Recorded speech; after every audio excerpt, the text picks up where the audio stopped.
Welcome back. I'm working majors now in narcotics on RealCopStoriesVideos.com. We have over 300 stories. 90% of them are vice, gangs, narcotics, gross vice, exploding bodies, animals, dogs, bombs in stations, multiple DUIs. I mean, look them all up. They're are my babies. I love them all. I'm working now where I'm in narcotics where we're making cases. We get informants. We try to buy narcotics and stuff. And so, got an informant told me there was a guy in Orange County that was that he knew was going to sell some cocaine.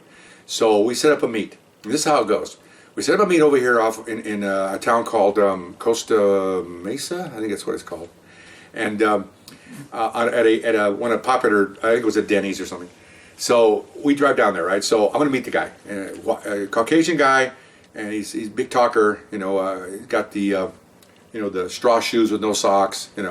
And open shirt. I mean, he's a surfer kind of guy, probably in his early 40s. Okay, so we meet. We're talking through an informant. Okay, so informant leaves. We're talking, and he basically says he can sell me a lot of coke, but we're going to start with a small purchase of 10 kilos. Okay, well at 40,000 a pop, that's a pretty good start. Okay, so okay, fine. So we set up a plan where we call a money flash. So while I'm talking to the guy, one of my guys in the parking lot with $300,000 or $400,000 in cash in a bag. We're going to do a money flash, and here's what we call a money flash. You talk to someone about buying narcotics, and you walk out to the parking lot, and as you're walking, the surprise flash occurs. In other words, he doesn't know you're going to do this, the crook. If he did know, he might try to rob you. With other guys secreted everywhere in this parking lot, in the restaurant, watching me for my safety, because I don't carry a gun, because if he starts, I've had other times where I've been undercover where they reach around and search you. You don't want that either. So we're walking outside. They see me coming outside. I give a signal. And here comes one of my partners, come rolling up, Korean partner of mine, and pulls up, and we're standing here. He goes, "What's this?" I said, "It's my friend." He looks in the car, and he opens up the bag, and they're just stacked with $100 bills. It's 400,000 cash. Closes it, only leaves about 2-second look, close it, drives off. And I go, "Well," I said, "I'm ready. I got the money. Let's do it." He goes, "Yeah, well, that's fishing." Okay. See, we usually do it to see if the guy's really serious or not. Okay. If he's serious, then he'll buy. If he's not, he'll freak out and we'll follow him around for a couple of days and he won't know what to do because, oh my God. And then it's a no good and we just drop and go to the next one. We don't have time for this crap. A little caveat on this. He said that he was going to fly to Mexico in his private plane to pick up a couple of 100 kilos and come back and going to give me 10 of it. 10 pieces, or 10 good kilos. Kilos look like about the size of a pressed ham. They're like about this size, about like that. Okay, and that's 40,000 wholesale. And without that one there, you get maybe a couple of mil, about a mil street value, something like that. Because it's cut down. This is pure. This is 98% purity. You only snort 2% or 1.5%. So you can imagine it has to be cut down considerably. That's where you get your monetary value on these things. Anyway, so he says it was like a Thursday. He says, "Well, I'm going to fly the weekend. I'll come back on Sunday. I'll call you on Monday and we'll do the deal." Great. Sounds great. Shook hands. I left in my undercover car. He took off. And of course, my team surveyed him, followed him. Where does he go? Goes down Newport Beach, pulls into a little house along the water, walks out to his, not a yacht, but he's got a sailboat, a couple of fancy cars. So we're thinking, okay, that's going to belong to us. Okay, we make this buy. We're going to take the boat, and we're going to take those cars. Okay, asset forfeiture. We're ready to go. Okay, well, you can't catch chickens before they hatch. Okay, so Sunday, I'm home watching television. And what do they report on Sunday afternoon? That a plane crashed off the Huntington Beach Pier into the ocean.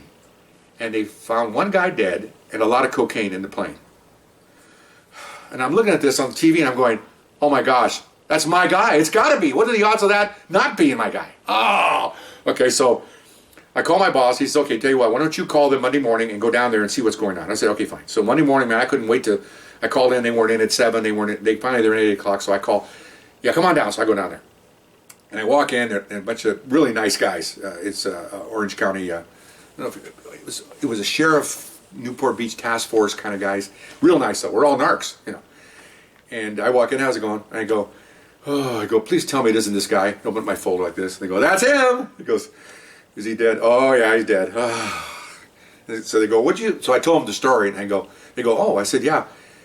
You found how much? He goes, well, we found 200 kilos in the plane. Oh. And so I go, well, I'll tell you what, could I just take 10 of those for me?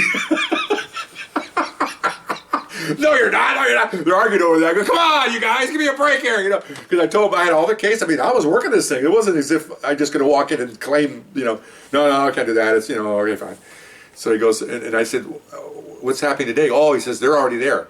Who's already there? Because these were 3 or 4 guys in there, but the rest of their unit, like 20 of them, they're already at the house. They hit the warrant like at 6 o'clock in the morning. Okay, they're already there. Where are they? Oh, they're already hitting the house. Can we go? Oh, yeah, let's go. So we caravan down, because I want to take my car so I can leave. We caravan down there, and off some one of the streets down, D Street, they have their lettered streets down there where you take that drive out the peninsula. They have one side's the boats, and the other side's the house, and you have the beach. I believe that's how it's set up. So there they are, van, and, news media's there. So we go inside, and beautiful beach house. I mean, just, really nice. I mean, wood everywhere, and inlaid paneling, and beautiful glass. And they're on the boat. They're checking the boat out and pulling the lanyards in there because it's theirs now. So I just stood there and watched all this. I go, okay, guys, I think I'm done here. So I call my boss, and he goes, oh, man. I said, yeah, they got everything. They got the 200 kilos. They got what's left of the plane. They got the boat. They got the 2 cars. They got the house. We didn't get anything. He goes, well, best shot. I know. So I drove back. Maybe an hour's drive home. I'm back to my station. I'm just the whole way going, man, talk about karma. That was my baby. But you know what? That's the way it happens. I mean, you can't stop what happens. It's inevitable. This is the way it's supposed to be. So that's one of the failed cases. And, those guys should have given me those 10 kilos. Come on. They have 200.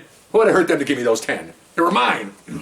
Anyway, so hope you enjoyed that. We'll see you next time. Bye-bye.